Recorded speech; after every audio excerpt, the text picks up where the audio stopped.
I was sitting in the back of a high-level economic forum recently when the speaker, a polished Western diplomat, began detailing the strategic necessity of the 2025 tariff expansions.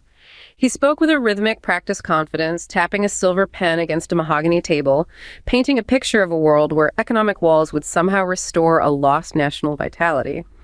But as I watched the audience, I noticed a strange disconnect. The representatives from Southeast Asia, Central Asia, and Brazil weren't even looking at the podium. They were huddled in the dim light of the back rows, staring at a tablet displaying a live logistics map, a web of glowing blue lines tracing new high-speed rail corridors and deep-water ports that bypass the traditional Atlantic routes entirely. The diplomat was speaking the language of veto and restriction, but the room was vibrating with the energy of execution. It was a jarring contrast. On one side of the room, you had the remnants of a system trying to win by closing doors. On the other, a group of pragmatists who had stopped asking for permission and started pouring concrete. When I caught up with one of the delegates near the espresso machine later, I asked him if he was worried about the civilizational shield the speaker had described. He didn't offer a rebuttal or an ideological argument. He just leaned in and whispered, "You can't sanction a bridge that's already finished. You can't tariff a supply chain that has already physically moved." That moment felt like a glitch in the matrix. It was the realization that while one side of the world is busy debating values and drafting diplomatic communiques, the other is quietly building a new internal circulatory system of steel and fiber. This isn't just a trade war, it's a physical turn, a move away from a virtual, financialized globalization toward a brutal material reality where power is measured in gigawatts and container volumes. It suggests that the West's retreat behind tariff walls isn't a show of strength, but a symptom of a deep structural fatigue, a civilization that has forgotten how to build, facing a world that is just getting started. That image, it's incredibly powerful. The logistics map versus the diplomatic speech. Right. I mean, that perfectly captures the strategic reality we're seeing unfold. It really does. The whole global shift we're witnessing, this evolution towards a post-dollar trade architecture, it's all rooted in something material. It's about material reality pushing back against financial abstraction. It's the survival strategy. It's a realist survival strategy. Exactly. And it's being adopted by major economies against this backdrop of, well, increasing financial volatility and, the undeniable weaponization of the traditional Western financial systems. So that's our mission for this deep dive then. That's the mission. We're going to analyze the evidence for this physical turn. We'll focus on how new infrastructure, these alternative currency systems, and new regional governance models are actively replacing what everyone assumed for decades was just immutable. U.S.-led maritime and financial dominance. Exactly. Okay, let's unpack this. Because that story, the diplomat and the logistics map, that's really the whole thing distilled into one moment, isn't it? It is. So if we look at the source material, it feels like we can structure this whole physical turn around three major forces at play. First, we have to analyze how the old financial system became a weapon in the first place. What's the source of the fear that's driving this change? The trigger. The trigger. Then second, we examine the construction of the new physical circulatory system, the alternative rails being built to bypass that weaponized system. The physical response. And then third, we look at the new pragmatic rules, the flexible governance models that are being created for how trade is actually done in this physically reorganized world. Right. So trigger, response, and new rules. Exactly. Let's start with that trigger. Yeah. The weaponization of financial public goods. The starting point for this physical turn, I think, has to be that moment when financial power transitioned. It went from being a kind of neutral public utility into an explicitly state-level weapon. And that's the core concept you're talking about, the weaponization of global financial public goods. That's it. When you use that term, public goods, it implies something stable, predictable, something with universal access for everyone in the global economy. How is that stability now being, actively undermined? We're talking about the absolute core structures, the plumbing of global commerce, the international financial market, the capital market, and most importantly, the international monetary and settlement systems. So the US dollar and the euro networks, primarily? Predominantly, yes. These were supposed to guarantee a level playing field for everyone. The shift happens when those neutral rails get turned into instruments of, geopolitical coercion. And the textbook example is Russia. It's the textbook example. Yeah. The sanctions imposed in 2022. You had the freezing of the central bank's, $300 billion in reserves. You had major Russian banks cut off from SWIFT. These are clear examples of deploying what were meant to be universal public goods for very specific geopolitical goals. And the paradox here, which, we talk about it a lot, but maybe not its severity, is that globalization itself, which was sold as the way to prevent conflict by creating this unbreakable economic dependency. It's become the new battleground. Exactly. It didn't stop the conflict. It just changed the weapons of war. Precisely. And the effectiveness of this new kind of financial war set is tied directly to how integrated the target is. I mean, think back to the Cold War. Right. Financial weaponization wasn't very effective then because the Soviet bloc and the Western systems were, for the most part, separate. They had their own economic systems. Two different circulatory systems. Two different systems. But financial globalization changed everything. By encouraging non-Western countries to build up huge dollar reserves, to transact almost entirely through these Western-dominated channels, it created this enormous, unprecedented leverage. A vulnerability. A massive vulnerability. If you want to neutralize a modern integrated economy today, you don't necessarily need planes and tanks. You just need control over their capital access and their settlement systems. That dependence created the very weakness we see being exploited now. But, and this is the crucial part, wielding this financial weapon must have serious long-term consequences for the user. It has to start with credibility, right? Oh, absolutely. When we see actions like freezing assets or even just the discussion of confiscating them, like the $3.5 billion belonging to Afghanistan's central bank or that massive $300 billion from Russia, what's the immediate fallout for the U.S. and the dollar's reputation? The fallout is profound damage to credibility and trust. I mean, these actions fundamentally violate the sanctity of property rights, the whole contractual spirit that underpins the reserve currency system. The implied contract. The implied contract. Yeah. Central banks spend years, decades of hard work, manufacturing, exporting to accumulate these reserves. And they do it relying on the promise that the assets are safe. A neutral store of value. Yes. So when the U.S. and its allies compromise the neutrality of the dollar, every single country holding significant dollar reserves is forced to ask a really critical question. Is this asset safe, or is it a geopolitical liability just waiting to be activated? And the dollar's primary strength has always been that trustworthiness. Always. It's neutrality. Yeah. Once that neutrality is seen as conditional on your political alignment with Washington, that strength just begins to erode. And that erosion immediately triggers what some analysts call a prisoner's dilemma for every major economy on the planet. It doesn't matter if they're allies or adversaries. Absolutely. The frequent, and I'd say increasingly severe use of sanctions creates this global atmosphere of pervasive financial risk. So for any country that wants genuine monetary policy autonomy, or for those whose foreign policy might, diverge from Washington's, the incentive to diversify becomes overwhelming. So this is what accelerates de-dollarization. It's the primary driver. They start seeking alternatives for cross-border payments. They try to regionalize their financial governance to dilute the dollar's network power. They look toward commodity-backed systems. And this isn't driven by some ideology. It's just pragmatism. It's a cold, pragmatic calculus of self-preservation against what they see as a structural risk. The fragmentation of the global payment system is it's the unavoidable cost of this weaponization. So if this is the reaction, and if the ultimate goal is geopolitical compliance, why do we still see sanctions being the default tool? Are leaders just ignoring these long-term structural costs you've laid out? I think they often are, because the tool offers immediate non-kinetic leverage. But it's that long-term structural cost that is driving the very physical turn we're talking about today. And what's the primary structural cost? It's the inflationary backlash. I mean, you look at the joint sanctions on major energy exporters, Russia, Iran, Venezuela, and you combine that with attempts to limit trade with major manufacturers like China. What you get are these massive, unavoidable inflationary feedback loops. And they loop right back into the sanctioning countries themselves. Right back. Can you walk us through that feedback loop a bit more clearly? Certainly.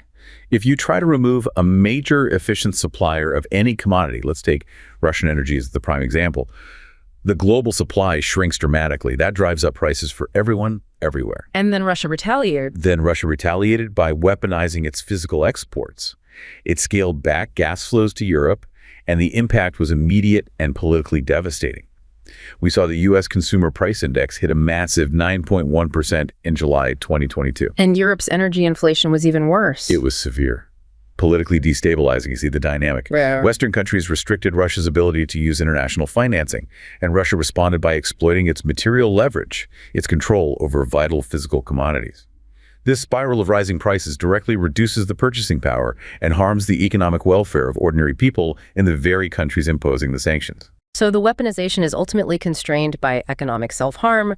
The political desire to use the tool is checked by the fact that it hits your own population in the wallet. That is the structural deterrent effect. The more severe the weaponization, the more it backfires. And that constrains the West's future willingness to impose such sweeping sanctions again. And at the same time, it gives sanctioned nations a huge incentive to find alternatives. An intense incentive. We've seen it in practice. The push for ruble-rupee trade payments. Even earlier, you had the European Instex mechanism. It was limited, sure, but it was an attempt by European powers to trade with Iran and get around the perceived overreach of U.S. secondary sanctions. So even U.S. allies were looking for an off-ramp. They were. These are all concrete, pragmatic steps taken by nations to establish some kind of autonomous financial infrastructure outside Washington's immediate sphere of influence. This just highlights it perfectly. The vulnerability created by the financial weaponization is the engine. It's what's driving this material counterattack. If the dollar isn't a neutral utility anymore, then the world has to find a different currency rail. One that's underpinned by real physical trade. Exactly. And that realization leads us directly to the material response we need to get into now. The counterattack. If the threat of frozen assets created the urgency, then the counterattack is all about finding currency alternatives and, fundamentally reshaping the very geometry of world trade.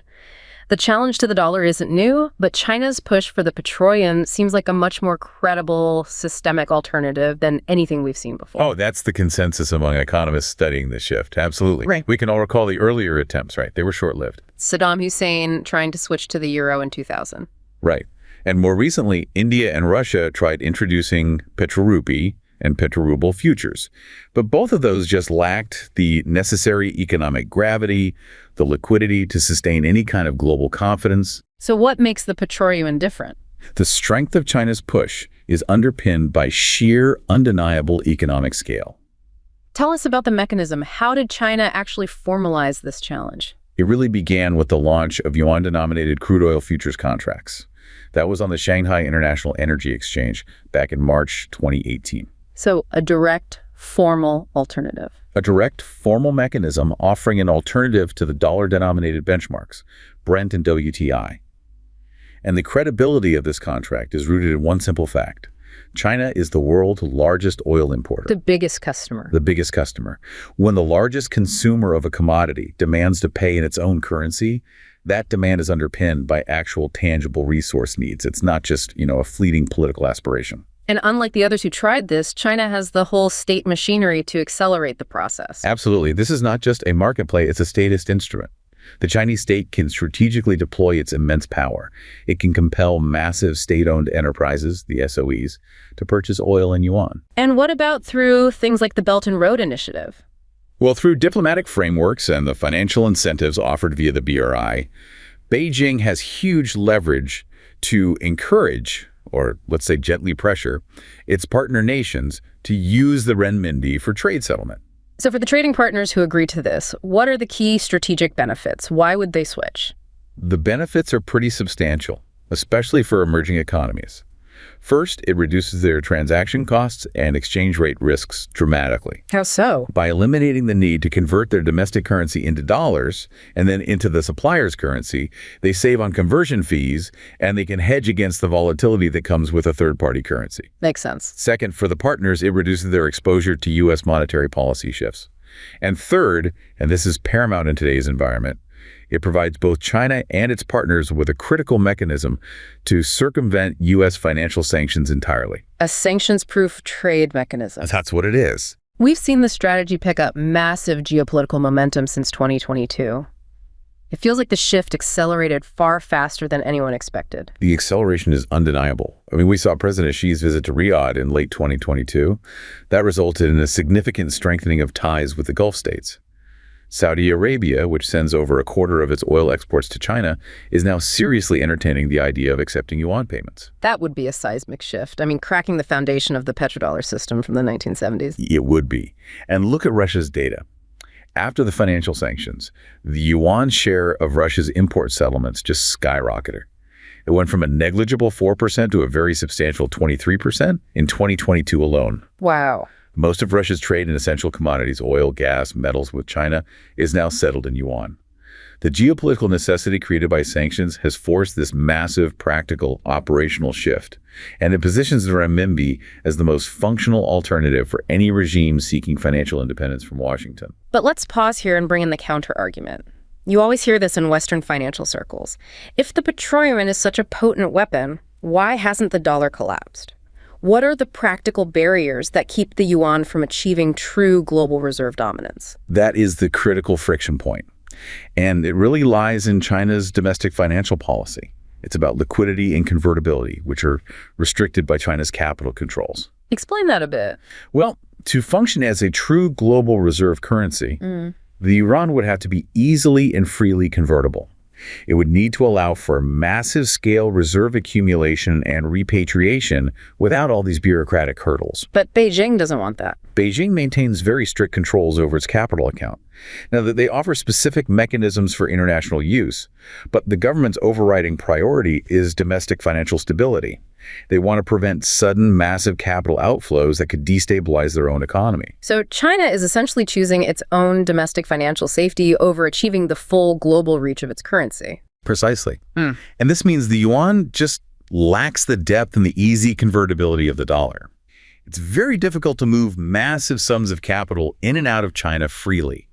And that inherently limits its broad international acceptance as a global reserve currency. It complicates its use as a truly universal benchmark. So that structural limit, that tension between control and reach, it suggests that the real pressure point on the dollar might not be financial at all. It might be purely physical. How goods are actually moved. Exactly. And this is where we have to bring in this fascinating and frankly, structurally shocking academic analysis of the World Trade Network. This is where we move from geopolitics and finance to computational economics and complex network theory. It's fascinating stuff. Researchers analyzed the World Trade Network, the WTN, from 2010 to 2020. They didn't look at central bank policy or political statements. They only looked at the physical flows of trade. Who trades with whom and how much? That's it. And to do it, they used something called the Ising-spin model, which is a concept they borrowed from physics. Okay, let's simplify that for everyone listening. The Ising-spin model. How does a model designed for magnetic particles translate to currency preference? It's an analogy, really. It's an analogy for influence and preference within a network. In the Ising model, you have these individual magnetic particles, or spins, and they influence their immediate neighbors to all align in the same direction.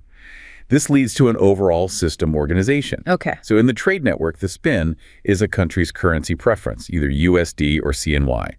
The model assumes that a country's preference is overwhelmingly influenced by its major trading partners and the total volume of trade with them. So if you trade mostly with a bloc that prefers the yuan, your structural currency preference will be pulled toward the yuan. It's measuring structural preference, completely divorced from political dictates or central bank decisions. So we're modeling trade preference based on the inherent physical structure of commercial relationships. What did the model reveal about the world's trading geometry back in 2010? In 2010, the currency preference structure was what they called bipolar. This meant the network was structurally unstable. Theoretically, it could settle into one of two stable states: a world where most countries structurally preferred the USD, or a world where most structurally preferred the CNY. So on a knife's edge. Poised on a knife's edge. It really reflected the instability after the 2008 financial crisis and, of course, China's rising manufacturing output. And the model's findings for 2019. This is the core nugget here. What was the definitive conclusion? By 2019, the structure of the WTN had undergone a profound USD to CNY transition. The computational results were definitive. The majority of world countries now structurally favored CNY dominance. Even if their central banks still held dollars. Even then.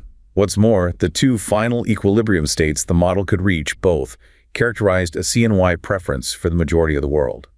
This means that, purely based on the physical reality of the exchange of goods and services, the world had already tipped structurally toward the yuan. The ground has shifted beneath the financial debate. That's exactly it. Wow.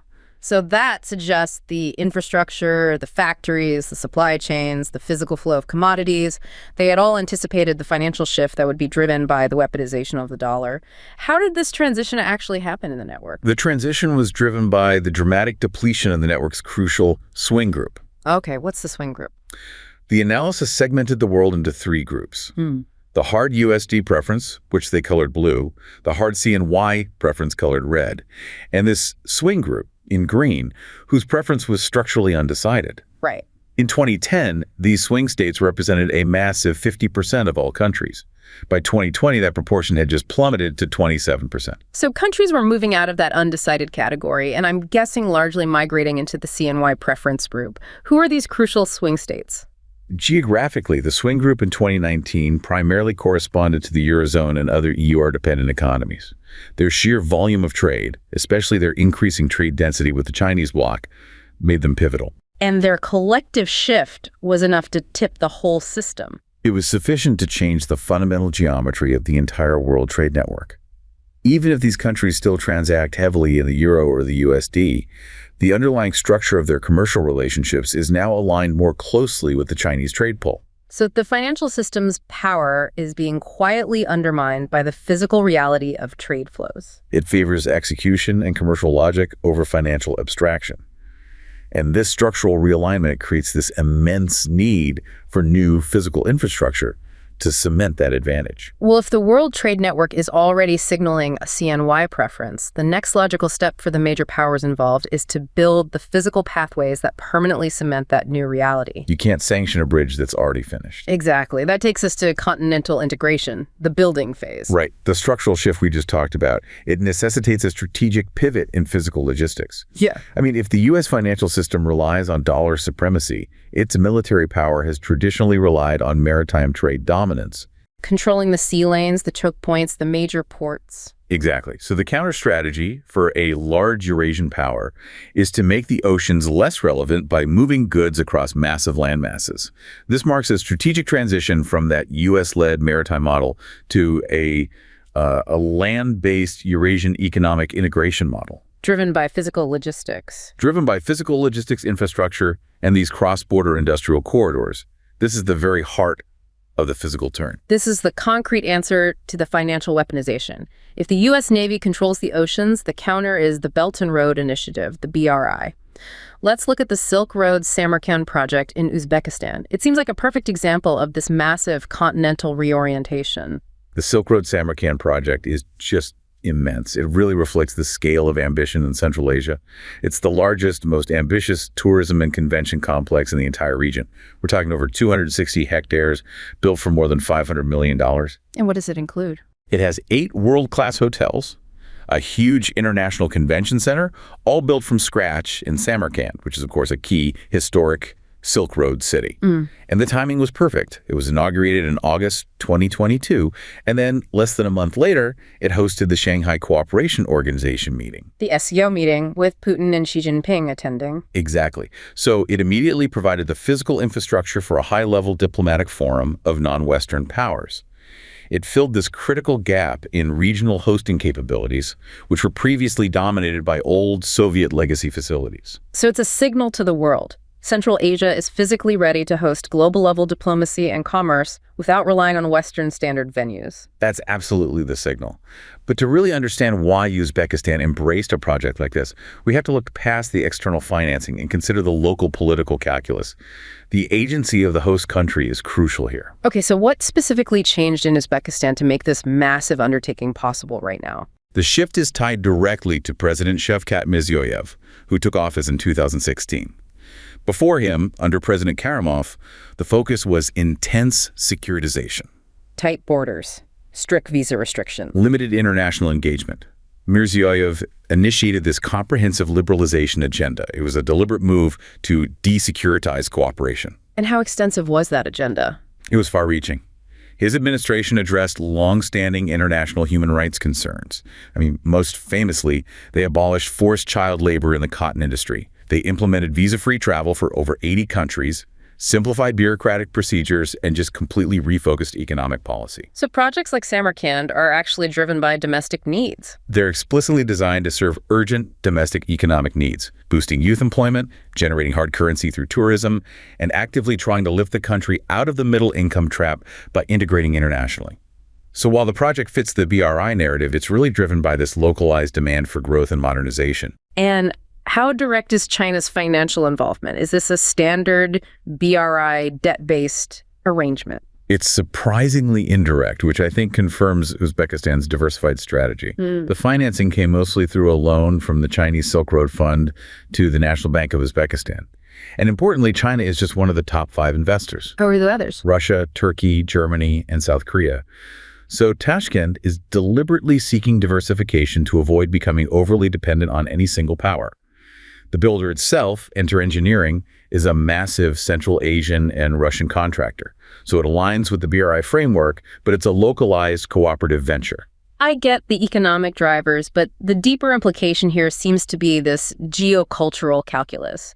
How does building a tourism complex become a geopolitical statement about history? Because the project is fundamentally attempting to produce history. It's trying to solidify a new historiography. At the heart of this whole complex is an 11-hectare ethnographic park.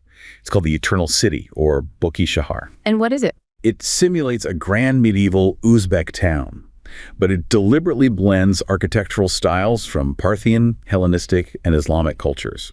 The immediate goal is tourism, of course. But the structural goal is to reinforce the narrative of a continuous transcontinental Silk Road civilization. And China's strategic position in that narrative is? China seeks to position itself as the eastern limit of this continuous civilization. By supporting the restoration and celebration of Uzbek culture and history, China reinforces a shared narrative of peaceful collision and connection along this constructed Silk Road. And that taps into Beijing's aspiration to manifest its civilizational power. Tianxia centrality, the idea of China as the central cultural and political power. And it's in stark contrast to states that might have, shorter histories. This narrative romanticizes a shared past and strengthens the idea that cooperation is necessary across all these different domains. That symbolic endorsement is vital then. When heads of state from neighboring countries like Tajikistan or Azerbaijan make these publicized visits to the Eternal City, they're essentially projecting its geocultural symbolism. They're confirming its importance among regional leaders. Exactly. For Central Asian states that are consolidating their independence, China's support in generating this narrative of a continuous, powerful, shared history is strategically very important. These physical projects, tourist complexes, railways, corridors, they're not just economic conduits. They are tools for historical and cultural connectivity that allows this land-based Eurasian integration to succeed against the old maritime dominance. But this high visibility brings us back to the risk for Beijing. You call it the influence externality trap. High-profile infrastructure is a massive double-edged sword. It offers huge short-term political capital for the host leaders, and it aligns with China's goals. But it introduces huge political risks for Beijing. So what are influence externalities? They're defined as unintentional changes to China's influence abroad, independent of its primary policy objectives. Because these projects are so visible and so politically salient, they're just prone to generating these unintended consequences. And what are the 2 main channels for these negative externalities? First, there's narrative contestation. High-profile projects give all these actors in the host countries, state and non-state, the ability to craft and spread their own narratives that Beijing can't fully control. And that's where we see the BRI backlash. That's where it comes from. Narratives about opaque lending terms or debt sustainability risks. The visibility of the project means any negative story just spreads like wildfire, potentially spilling into other policy domains and damaging China's reputation. And the second channel? The second is the misattribution of credit or blame. China's infrastructure drive involves this really complex web of state, quasi-state, and non-state commercial actors. Local observers often cannot distinguish which entity is responsible for a success or a failure. So if a local company linked to the project messes up, or if there's a perceived corruption issue, the blame is often automatically and incorrectly attributed directly to the Chinese central government. Can you give us a specific example of that? Certainly. Research on Chinese investment in places like Peru has shown that local citizens often link private Chinese mining companies directly to Beijing, regardless of the company's actual independence or lack of state control. This informational asymmetry, often made worse by a lack of transparency in contracting, means Beijing's foreign policy interests can be damaged by the operational failures of a private, non-state contractor. So the high-profile building, while it's a necessary part of the physical turn, injects major political volatility into the whole project. It does. Which means the complexity of building requires new rules that address the actual power dynamics on the ground and prioritize pragmatic solutions over these lofty, distant regulatory ideals. And that leads us directly into the new rules of the road. Exactly, the final piece of the puzzle. New physical routes and new financial rails, they demand new governance structures. And these structures, they have to prioritize the practical development needs of the Global South. They need to circumvent the high regulatory hurdles that are so often imposed by the Global North. And this is where we see the rise of these South-South free trade agreements, FTAs. Yeah. And the defining structure here is the Regional Comprehensive Economic Partnership, or RCEP. Right. RCEP is the defining mega-regional agreement of this era. It's often presented as a pathway to a free trade area of the Asia-Pacific, or FT. And its success is particularly striking because it contrasts so sharply with the collapse or the stalling of the Western-led mega-regionals. Like the Trans-Pacific Partnership, TPP, and the Transatlantic Trade and Investment Partnership, TTIP. Exactly. Amid all the populist isolationism in the West, while the Atlantic powers were struggling with legislative gridlock, RCEP was just quietly executed. So why is RCEP so different? How does its character reflect the priorities of the South? RCEP is unique among the mega-regionals because of its South-based origin.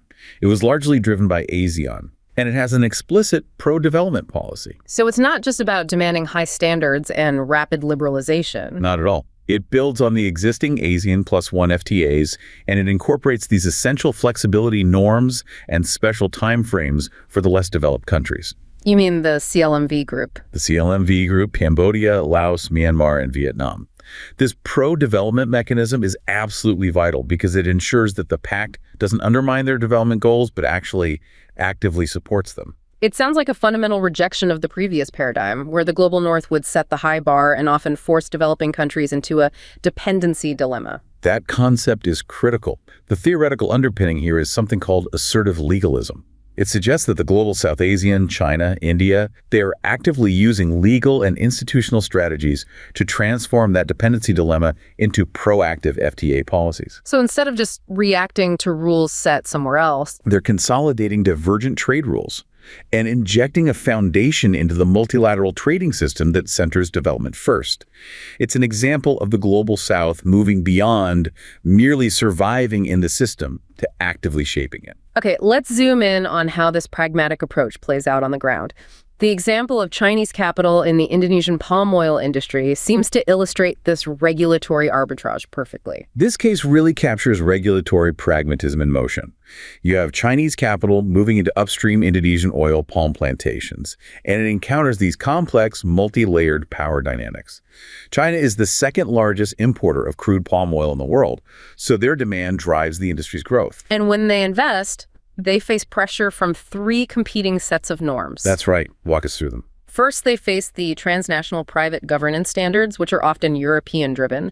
Things like the Roundtable on Sustainable Palm Oil, RSPO, and the No Deforestation, No Peat, and No Exploitation, NDPE commitments. These are typically very stringent and high cost to comply with. Okay, so that's the global standard. What's the second? Second, you have the national governments.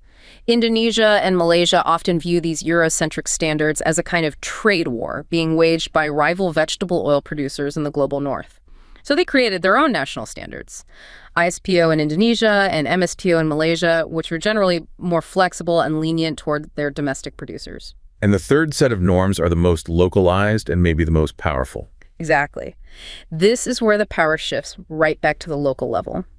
Indonesian local authorities, who are empowered by the country's decentralization since 1998, they define their own local regulatory projects, or LRPs. An example. For instance, the Kubu-Raya district developed a corporate social and environmental responsibility regulation, a CSER, but they based it explicitly on the UN Sustainable Development Goals, the SDGs, not on the RSPO principles. And this is done to capture economic benefits locally and address community concerns about land use. So how do major Chinese companies like Zhejiang Group and ZTE, who might not even be members of the global RSPO standard, navigate this maze? They exhibit extreme pragmatism. They often choose to comply with these local LRPs, which can involve a voluntary but highly leveraged contribution. It's known as the Third-Party Support Mechanism, or TPS. What exactly does that TPS mechanism entail for a company on the ground? Is it just a loophole for funding? It often entails making strategic voluntary contributions. Local governments frequently use these LRPs and the TPS mechanism to pressure the plantations to provide funds or materials or direct support for local development programs. Like building roads or supporting local infrastructure? Building roads, distributing plasma land to local farmers, exactly. This subtly circumvents national laws against local levies, and Chinese companies find that complying with these localized CSER and TPS projects is significantly cheaper and more immediately effective for ensuring smooth operations than trying to comply with the demanding, often distant global standards. So the economic investment becomes embedded in this power relationship with local political elites. It grants them a new form of regulatory arbitrage. That's precisely the outcome. The Chinese companies become increasingly dependent on these local political elites for smooth operations because those local authorities are often more critical and decisive for the company's business than even the national regulations. The execution of this physical turn is defined by this kind of regulatory pragmatism, where the rules are adapted locally to facilitate trade and development. That structural reality, the way power defines what's built and how it's regulated, it draws a really compelling parallel to the idea of structural power beyond economics, like linguistic hegemony. Explain that parallel. Well, structural power, whether it's economic or cultural, is about the systems that ensure the dominance of certain groups remains, pervasive and just feels normal. English hegemony, for example, is global. It's reinforced by institutions and its connection to American economic and cultural power.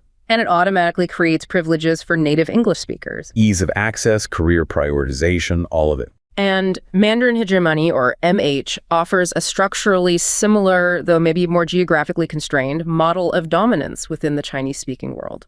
MH functions through systemic enforcement. Mandarin is often the sole language of instruction, of media, of job requirements in the PRC. This network of institutional policies creates these powerful, sometimes racialized privileges for native Mandarin speakers. In regions like Xinjiang, this hegemony is enforced violently. The system itself enforces its own dominance by limiting the utility and media exposure of other Chinese languages. But just like global financial structures are being contested, this linguistic structure must face resistance. Absolutely, and that's the key point. The structural power is being contested. We see this with pushback from Cantonese speakers in Macau. We see it in the rise of multilingual media, like the incredible success of the movie Everything Everywhere All at Once, which showcased a family seamlessly slipping between Cantonese and Mandarin. These examples are just a reminder that even the deepest, most pervasive forms of structural power, the power that defines the playing field, are created by humans, and therefore they are always subject to resistance, adaptation, and reorganization. The world is changing its language of trade, its physical routes, and its regulatory norms all at once. So to synthesize this powerful shift, we are watching the emergence of the physical turn. It's where power is migrating from systems defined by abstract currency flows, financial abstraction, and diplomatic vetoes, those weaponized financial public goods we talked about. And it's moving towards systems anchored in concrete logistics. Concrete logistics, measurable resource sovereignty, and tangible output, things like gigawatts and container volumes. Material reality is dictating economic necessity. So what we've seen throughout this deep dive is a world where pragmatic execution, the building of finished bridges and railways like those feeding the new Eurasian model, the negotiation of alternative trade agreements like RCE that prioritize local development, and the reliance on tangible commodities like oil, settled in alternative currencies, is fundamentally outpacing the long-term effectiveness of traditional financial and diplomatic pressure. The world is physically reorganizing itself beneath the debate about which financial system should dominate because you simply can't sanction a bridge that's already finished.